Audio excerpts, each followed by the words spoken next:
we are going to learn about the 10th standard English poem number 3. The poem name is A Tiger in the Zoo. You know very well there are some tigers are living into the zoo. What is in the zoo? A place where the animals were put to be cared. This poem is written by Leslie Norrish. Who was Leslie Norrish? A famous Welsh poet. Very famous. He was a great short story writer also. He has lot of interest in writing the poetry. He was very much interested in poems, in which of Dylan Thomas and Vernon Watkins. His first poem was published in 1938. Then in 1942, Norrish married with Catherine, better known as a Kitty. They moved to England and trained themselves as a teacher. They got lot of fame and name because of his first publication, Finding Gold. His works won various awards various awards in poetry and many poetry prizes. This is the introduction regarding the Leslie Norrish, the writer, the poet. Then friend, what is the description here? The poem is a contrast. The poem is a contrast, a tiger in the zoo with the tiger in the natural habitat. There as a contrast is shown in this poem. Some, you know very well, tiger naturally lives in a jungle, and some people put the tiger into the zoo. What is the difference in the living of the tiger? That is mentioned in this poem.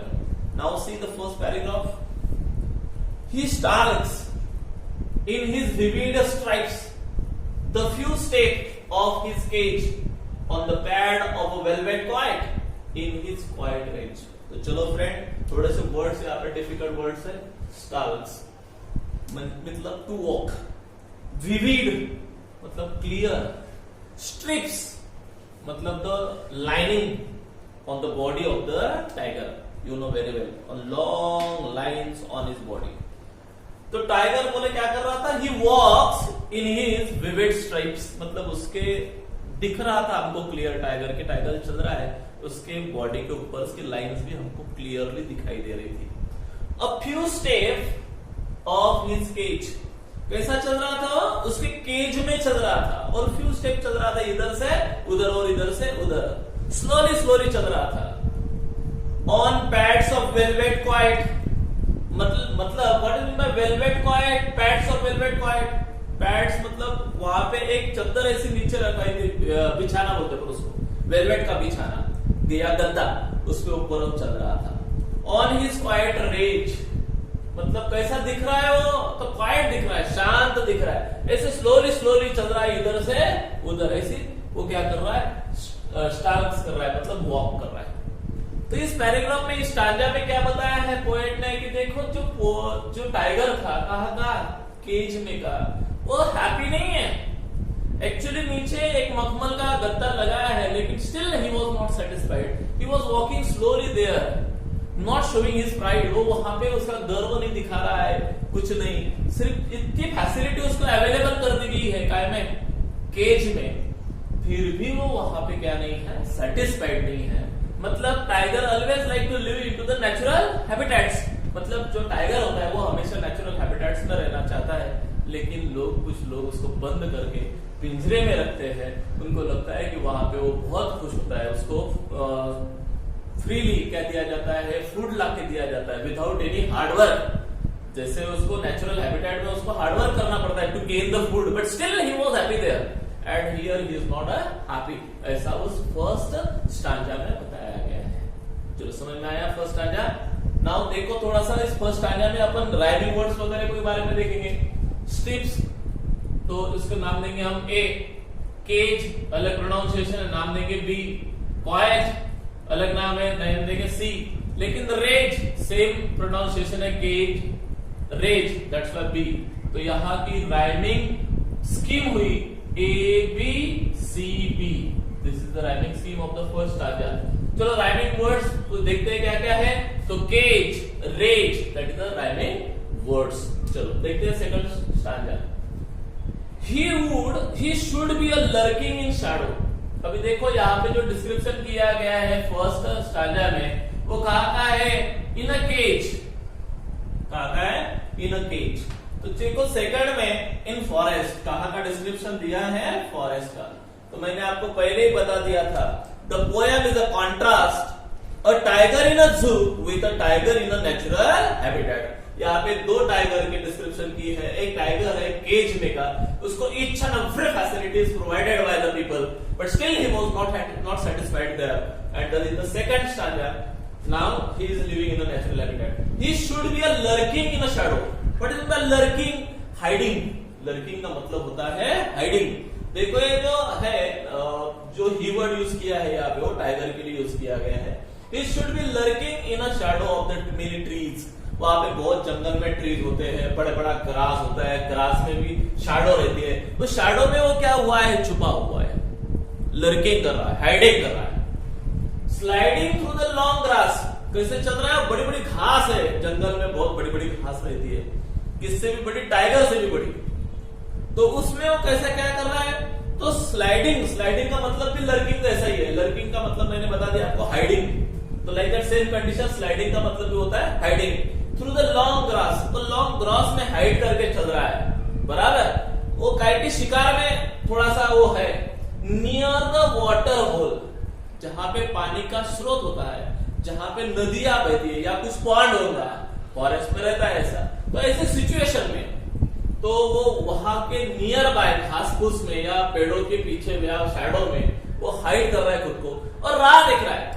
किसकी राह देख रहा है? कुछ तो भी animal आएगा यहाँ पे ड्रिंकिंग और वाटर करने के लिए, और मैं उसके ऊपर क्या करूंगा? झपट लूंगा। That is the thinking of the tiger, and that's why he was hiding there near the water hole where the plume deer pass. Plume का मतलब मैंने आपको बता दिया, हेल्दी। प्लूम का मतलब होता है हेल्दी। कैसे डियर को चाहता है वो हेल्दी डियर आए, पर फिर मैं उसको क्या करूं? पकड़ू। तो इस प्रकार से डियर का मतलब तो आपको पता है हिरन। हिरन, वो हिरन की राह देख रहा है, चलो कोई हिरन आ जाएगा प्लूम प्लूम और I will be caught it, तो मैं उसको पकड़ लूंगा और मस्त खा लूंगा। तो देखो यहाँ पे जो है वो नेचुरली रह रहा है। एक्चुअली उसको उसका खुद का जो फूड है उसको क्या करना पड़ रहा है? कैच करना पड़ रहा है, लेकिन still he was very happy. पर फिर भी वो वहां पे क्या है? हैप्पी है, सेटिस्फाइड है। ऐसा हमें 2 स्टांजास में दिखाया गया है। फर्स्ट में था इन द केज, लेकिन still he was not happy there. Second में था नेचुरल हैबिटेट में, मतलब in the forest, but he was happy there. चलो यहाँ की राइमिंग स्कीम देखते हैं। शैडो नाम देंगे हम ए, ग्रास अलग ही है, नाम देंगे बी, होल नाम देंगे सी, पास, ग्रास पास, तो बी यहाँ पे भी और एक नाम देंगे। तो यहाँ पे भी राइमिंग स्कीम हो गई friend, A B C B, मतलब सेम राइमिंग स्कीम चल रही है, और राइमिंग वर्ड्स हो रहे हैं ग्रास पास। चलो अभी थर्ड पैराग्राफ की तरफ देखते हैं। He should be snarling around the houses. He should be snarling around the houses at the jungle edge.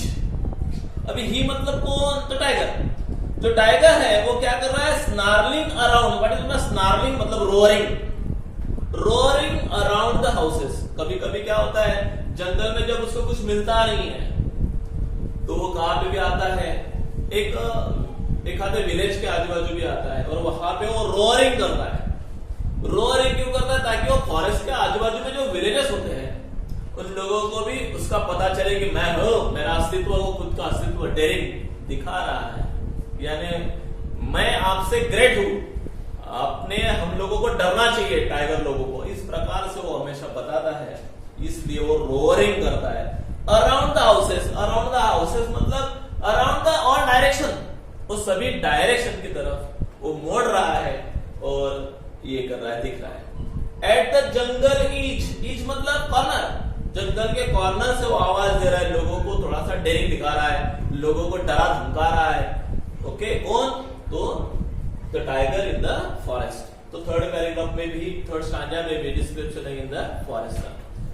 Bearing his white fangs. What is bye bearing? Bearing मतलब अनकवर्ड, मतलब मतलब showing, नंगे, या bearing मतलब नंगे भी हो सकते हैं, यानी टू शो, बराबर, uncovered teeth, white fangs, fangs मतलब टीथ, उसके वो क्या दिखा रहा है, roaring like that same condition, इस प्रकार से उसके टीथ वो क्या कर रहा है, दिखा रहा है। किसको दिखा रहा है? To the people. Why? How dangerous I am, you want to show to them, either to me, otherwise I will be tear to you, such kind of condition, and that's why he shows his power, और इस प्रकार से उसकी क्या दिखा रहा है, power दिखा रहा है। bearing his white fangs, his claws, क्या भी दिखा रहा है, इसके claws भी दिखा रहा है। बट इसमें claws नखिया बोलते हैं उसको, पैरों में जो claws होते हैं, इस प्रकार से देखो, जो भी कार्निवोरस एनिमल्स होता है उसके जो टीथ होते हैं उस प्रकार से होते हैं, उसकी क्लॉज भी जो होते हैं उसके इस प्रकार से होते हैं, ताकि वो किसी एनिमल्स को टीयर कर सके, फाड़ सके। तो इस प्रकार से वो दोनों चीजें अपने सराउंडिंग जो विलेजर्स है उसको दिखा रहा है। कौन कौन सी दो चीजें? तो ओपनिंग टीथ और दूसरा हिज क्लॉज, और उसे डरा धमका रहा है। Terrorising the village, what is that? Terrorising, creating fear, terror मतलब डर, वो लोगों के मन में, विलेजर्स के मन में क्या दिखा रहा है, एक डर पैदा कर रहा है। इस प्रकार से यहाँ पे भी पोएट ने डिस्क्राइब किया है जंगल में का डिस्क्रिप्शन। चलो देखते हैं इसका भी राइमिंग स्कीम।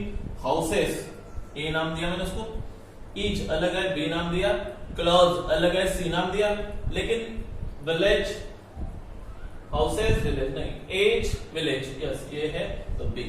तो यहाँ पे भी राइमिंग स्कीम हुई फ्रेंड हमारी, ए बी सी बी। देखो हर एक पोएट जो होता है वो हमेशा अपनी, ये देखो जो यहाँ पे कितने पैराग्राफ, कितने स्टैंजा है, 1 2 3 4 5 stanzas are given in this poem. Each stanza carry the 4 lines, और हर स्टैंजा में कितनी लाइन है, 4 लाइन्स है, और हर 4 लाइन में the same rhyming scheme is here, A B C. This is the technique और writing style of the poet, that is Leslie Norris the Welsh poet. Okay friend, इस stanza देख, okay friend, चलो हमने अभी 3 stanza पर, first 3 stanzas देखे, तीनों stanza की राइमिंग स्कीम हमने देखी, ए बी सी बी। तो चलो each stanza carry the 4 lines, हर स्टैंजा में कितनी लाइन्स है, 4 लाइन्स है। चलो 4th स्टैंजा देखते हैं। But he locked in a concrete cell. But in concrete cell, जंगल का, सॉरी कंक्रीट मतलब सीमेंट का, सेल मतलब आपको पता है जेल, बराबर। तो एक कंक्रीट जेल में उसको लॉक कर दिया है। किसको लॉक कर दिया है? टाइगर को। किसने लॉक किया है? ह्यूमन बीइंग ने। तो इस पोएम में ऐसा दिया है कि human beings are so bad, they are not giving the permission to the animals to walk freely into the jungle. Actually जो टाइगर है जंगल में रहना चाहिए, उसको फ्रीली हमने परमिशन देना चाहिए, वैसे हमें है वैसा। तो बोलता है कि बट बेचारा कुछ नहीं कर पा रहा है, जो टाइगर है वो इन द जू है, एंड उसको कॉन्क्रीट सेल में क्या कर दिया गया, क्लोज्ड कर दिया गया, लॉक्ड कर दिया गया है। His strength, actually a tiger has a tremendous strength, a lot of strength. उसको बहुत ताकत है, किसको? टाइगर को। He can tear any animals within 10 minutes, he can kill it, but still उसकी स्ट्रेंथ इस कॉन्क्रीट सेल में कुछ काम की नहीं है। His strength behind the bars, उस बार के पीछे उसकी स्ट्रेंथ है जो उसके लिए कोई मतलब नहीं, कोई यूजफुल नहीं है। Stalking the length of his cage, सिर्फ बेचारा क्या कर रहा है, स्टाल्किंग का मतलब वॉकिंग, मैंने आपको पहले ही इसमें बताया। तो सिर्फ बेचारा वॉकिंग कर रहा है, जो लेंथ केज है, ऐसा थोड़ा सा लंबा केज है, उस केज, लंबे केज में वो क्या कर रहा है, इधर से उधर, इधर से उधर, इस प्रकार से स्लोली स्लोली क्या कर रहा है, वॉकिंग कर रहा है। He has a tremendous power, he has a tremendous strength, but still he was not satisfied। पर फिर भी वो क्या नहीं है, satisfied नहीं है। वहां पे जो विजिटर्स आते हैं, देखो इग्नोरिंग द विजिटर्स, उस जू में उस टाइगर को देखने के लिए, मेरे एनिमल्स को देखने के लिए, तुम जैसे जाते होंगे, मैं भी जाता हूँ। तो इस प्रकार से हम जाते हैं, तो जो एनिमल्स होते देखो उनकी तरफ, उनकी नजर की तरफ जरा एक बार, बट हम कभी वो नहीं देखते हैं। जरा यदि हम वहां पे होते और यदि हमें कोई देखने आता तो क्या we will be happy there? तो no, like that same condition, ये जो टाइगर है वहां पे वो इग्नोर कर रहा है विजिटर को। आओ चलो, बहुत आते हैं दिन भर रात भर मेरे तरफ मुझे देखने के लिए, यानी वो फोकस नहीं कर रहा है उन लोगों की तरफ, यानी नहीं देख रहा है, उसको कोई इंटरेस्ट नहीं उन पब्लिक में। लेकिन पब्लिक उसमें क्या कर रही है, इंटरेस्ट ले रही है, मजे से देख रही है, फोटो निकाल रही है और उसको शू कर रही है, इधर देख उधर देख। इस प्रकार से आप भी करते होंगे। मैं लेके जाता हूँ बच्चों को, तो बहुत सारे बच्चे इस प्रकार से जू में यदि लेके गए तो एनिमल्स को इधर से पत्थर मारेंगे, उसके आया करेंगे, उसके बाया करेंगे। तो लाइक द सेम कंडीशन इस प्रकार से टीजिंग करते हैं, टॉर्चरिंग करते हैं। तो उसी प्रकार से उस टाइगर को भी लोग टॉर्चर कर रहे हैं, देख रहे हैं, बहुत अहमियत से देख रहे हैं उससे। चलो भाई वो कैसा चलता है, कैसा दिखता है, क्योंकि उन्होंने नहीं देखा है। तो इस प्रकार देखते हैं, लेकिन उसको कोई इंटरेस्ट उसमें नहीं है। चलो समझ में आया। ये फोर्थ स्टांजा। चलो उसकी राइमिंग स्कीम देखते हैं। सेल, ए नाम देंगे उसको। बार्स, बी नाम देंगे, अलग प्रोनाउंसिएशन आया। केज, अलग प्रोनाउंसिएशन आया, सी नाम देंगे। विजिटर्स, बार्स विजिटर्स, तो ये सेम प्रोनाउंसिएशन है, that's why B. A B C B, यहाँ पे भी राइमिंग स्कीम सेम होगी। चलो लास्ट वाला, फिफ्थ वाला। He hears the last voice at night. बेचारा कहाँ पड़ा हुआ है? केज में पड़ा हुआ है। तो बेचारा he hears the last voice at night. उसे रात को आवाज आती है। किसकी आवाज आती है? The patrolling car, शहरों में पेट्रोलिंग करने के लिए पुलिस घूमती है, आप देखा होगा, म्याऊ म्याऊ म्याऊ म्याऊ कर दिया वो कार से, इस प्रकार से आवाज वगैरह आता है। बराबर लोगों की केयरिंग के लिए, यानी जो चोर वगैरह है उनको पकड़ने के लिए इस प्रकार से घूमती है, लेकिन आवाज लगाती है। मुझे बहुत हंसी आती है। चोर ऐसे आवाज लेके आते हैं, हम आ रहे हैं, चले जाओ। इस प्रकार से वो आते हैं। एक्चुअली वो बिना आवाज करते हुए आने चाहिए और चोरों को क्या करना चाहिए थे, पकड़ने चाहिए थे। लेकिन देखो गवर्नमेंट कैसी है, तो उनको लाइट दिया है, आवाज दिया है, वो एक गाड़ी लेके देते हैं, बड़ी गाड़ी, तो बड़ी गाड़ी से घूमते हैं। अभी बड़ी गाड़ी से घूमने से चोर मिलेंगे क्या? तो नहीं, लेकिन फिर भी इस प्रकार से है। चलो, जो चलते आ रहा है उसको सदियों से मैं उसको अपोज नहीं करता। He hears the last voice at night, the patrolling cars. तो वहां पे कुछ कार्स क्या कर रही है, यानी पुलिस लोग घूम रहे हैं। तो ये कौन सुन रहा है? The tiger in the zoo. वो जू में सोया हुआ टाइगर सुनता है, वो आगे कुत्ते कमीने देखने के लिए मेरा नजर आया। इस प्रकार से आपने वो क्रांतिवीर में डायलॉग सुना होगा। तो इस प्रकार से ये भी वहां पे पड़ा हुआ है, सोया हुआ है, देख रहा है वो आवाज, और रोज आती है उसको, कोई उसको टेंशन नहीं उसका। He stares with his brilliant eyes, लेकिन वो उसके ब्रिलियंट आईज से उस पेट्रोलिंग कार के जो फोकस वगैरह उसके ऊपर पड़ते हैं, उसकी तरफ देखता है, आए हैं लाइटिंग वगैरह एट द ब्रिलियंट स्टार्स। लेकिन कभी कभी ऐसा ऊपर भी देख लेता है, स्काई में जो ब्रिलियंट स्टार होते हैं, शाइनिंग स्टार होते हैं, उसके तरफ भी देखता है। और लेकिन उस स्टार को मिस कर रहा है, वो जंगल को मिस कर रहा है, बाहर का नेचर को मिस कर रहा है। ये यहाँ पे लास्ट स्टांजा में पोएट ने बताया है नॉरिश। तो फ्रेंड देखो, यहाँ की भी राइमिंग स्कीम अपन देखते हैं। नाइट को नाम देंगे हम ए, कार्स अलग प्रोनाउंसिएशन है, बी आइज अलग प्रोनाउंसिएशन है, सी जैसे जैसे अलग प्रोनाउंसिएशन होते जाएगा हम ए बी सी चलते जाएंगे। लेकिन स्टार स्टार सेम प्रोनाउंसिएशन है, दैट्स व्हाई बी। तो यहाँ पे भी राइमिंग स्कीम है हमारी A B C B, same pronunciation. देखो फ्रेंड, हमने अभी तक यहाँ तक 5 स्टांजास देखे। Every stanza carry the 4 lines देखा। राइमिंग स्कीम वगैरह सेम है, ए बी सी बी। चलो सेंट्रल आइडिया क्या है इस poem? The tiger is a proud creature. जो टाइगर होता है वो क्या होता है? प्राउड क्रिएचर होता है। उसको एक्चुअली जंगल में रहता है, उसको जंगल में रहने देना चाहिए, लेकिन फिर भी ह्यूमन बीइंग उसमें इंटरफियर करता है। देखो, आदमी जो भगवान ने बनाया था टू सेव द इन्वायरमेंट, चलो भाई ये एजुकेटेड दिया, उसको ब्रेन देना चाहिए, ब्रेन दिया तो ये मिनिमम एनिमल्स को बचा सके। इस प्रकार से गॉड की थिंकिंग थी, दैट्स व्हाई गॉड ने हमको क्रिएट किया। लेकिन हम ऐसे जिसने हमको क्रिएट किया, जिसकी प्रोटेक्शन करने के लिए हम उसी को ही डिस्ट्रॉयड कर रहे हैं, फॉर एग्जाम्पल इन्वायरमेंट को। तो यहाँ पे वही आइडिया दिया है, नेचर के प्रति एक प्यार दिया है लेस्ली नॉरिश का। It is a shame that such a powerful, agile and untamable animal should be caged in a zoo. एक अनफॉर्चुनेट थिंग यहाँ पे दिखाई देती है कि जो टाइगर है, जो अनबिटेबल है, जो बहुत स्ट्रांग है, बट उसको भी हमने क्या कर दिया है? कैद कर दिया है। काय में? तो एक केज में हमने उसको क्या कर दिया है? बंद कर दिया। उसकी ताकत का कोई यहाँ पे मतलब नहीं है। तो ये यहाँ पे अनफॉर्चुनेट थिंग यहाँ पे दिखाया है। It is a very shameful to us. तो ये बहुत शेमफुल बात है। In his natural and wild habitat, he does not need to help any kind of hunt to its own food. देखो जहाँ पे ये टाइगर रहता है फॉरेस्ट में, तो उसको किसी कोई मुझे फूड लाके दे, इसकी उसको कोई जरूरत नहीं. He create और he get his own food. तो उसको उसका खुद का फूड उसको क्या होता है, गेनिंग करता है. लेकिन यहाँ पे जू में लोग उसको लाके देते हैं, तो कोई मतलब नहीं है लाके देना. जब कोई खुद हार्डवर्क करके कुछ अचीव करता है तो उसको उसका बहुत बड़ा सेटिस्फेक्शन मिलता है. लेकिन इजीली यदि आपको कुछ मिल जाए तो उसमें उसका कोई सेटिस्फेक्शन नहीं मिलता है. तो उस प्रकार का ये टाइगर का लाइफ है. यहाँ पे वो वेलवेट पे चल रहा है, अच्छा केज है, फूड इजीली उसका अवेलेबल है, but still he was not satisfied here, क्योंकि उसको सब चीजें कैसे मिली है, इजीली मिली है. तो इजीली जो चीज मिलती है उसका कोई मतलब नहीं होता है. जो हम हार्डवर्क, यदि समझो कि एक लड़का है जिसने बहुत ट्रेमेंडस हार्डवर्क किए और बहुत बड़ा एजुकेशन लिया और उसके बाद में उसको यदि सर्विस लग गई and then he become very rich, तो उसने बहुत बड़ा मकान वगैरह बनाया, कार ली, तो उसको उसका बहुत बड़ा क्या मिलता है, एक सेटिस्फेक्शन मिलता है. उसी प्रकार से ओके, तो इस प्रकार से यहाँ पे चल रहा है.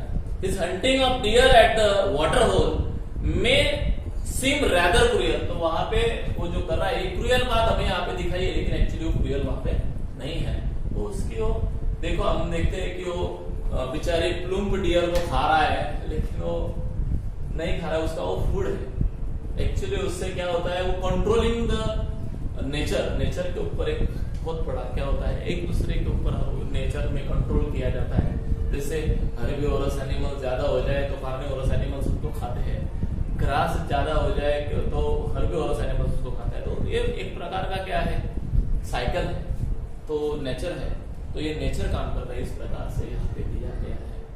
फ्रेंड यहाँ पे ये भी बात दिया है, he hunts not the pleasure but for food. वो हंटिंग जो करता है, देखो टाइगर के बारे में तुम लोगों ने सुना होगा, वो कभी भी ऐसा नहीं कि चलो आज 10-15 एनिमल्स मारे और उनको एक जगह पे स्टोर करे और फिर रोज एक एक निकालना रोज का और खाना, ऐसा नहीं करता. जब उसको हंगर रहता है तभी वो शिकार करता है और तभी वो खाता है. ऐसे मार के नहीं रखता, या उसकी इंटरेस्ट नहीं है उसको मारने को, उसको फॉर द फूड वो किसी को मारता है. वैसा आदमी ही नहीं है, ह्यूमन बीइंग नहीं है. देखो इस पॉइंट में थोड़ा सा कंपैरिजन ह्यूमन बीइंग से है. आदमी कितना ग्रीडी है कि किसी को भी मारता है खुद के खाने के लिए, एंड बहुत कुछ यानी स्टोर भी करके रखता है. तो ऐसा टाइगर नहीं है, वो स्टोर नहीं करता. रोज का एक आधा एनिमल्स मारा या 2 दिन में से एक मारा तो उसमें वो सेटिस्फाइड रहता है. ऐसा नहीं कि चलो जितने मिलते जाएंगे मारते जाएंगे, बाद में उसके पास से डियर जाएंगे लेकिन उसको कुछ नहीं करेगा, यदि वो क्या नहीं है, हंग्री नहीं है. दिस इज द आपने पढ़ा होगा साइकोलॉजी एनिमल्स लोगों की, तो ये भी आपने दिया गया है. समटाइम्स द टाइगर में stay into the human habitation. लेकिन आपने अभी अभी देखो कुछ न्यूजपेपर वगैरह पढ़ा होगा, तो उस न्यूजपेपर में दिया होगा बिबट्या या गावात आला, बिबट्या त्या गावात आला, असं you will heard about this news. तो इस प्रकार से न्यूज आपने सुना होगा कि कुछ गांव में आ गया बिबट्या वगैरह वगैरह, टाइगर गांव में आया. तो क्यों आया, तो it is only because of human being us. वो हमारे वजह से है, हमने ही उनके हैबिटेट्स क्या किए, डिस्ट्रॉय किए. दैट्स व्हाई वो उसको बेचारे को फूड नहीं है, दैट्स व्हाई वो एंट्री किया है. तो इस प्रकार से यहाँ पे डिस्क्रिप्शन किया गया है. बहुत अच्छा डिस्क्रिप्शन है. ये जो पोएम है नेचर पोएम है, एनिमल्स के प्रति प्यार दिखाया गया है. और यहाँ पे एक सजेशन, एक मॉरल है, take care of the wild animals, wild animal की केयर करो. ऐसा भी इस पोएम में दिया है. Save nature, save us. Nature को सेव करो, हमें भी सेव करो. इस प्रकार से फ्रेंड यहाँ पे मेरी पोएम खत्म होती है. समझ में आया होगा, I think so. If you like my channel, my poem, तो प्लीज सब्सक्राइब माय चैनल, और वहाँ पे वो जो लाइक का बटन होता है वो भी जरूर दबाना. Thank you very much. Bye, see you.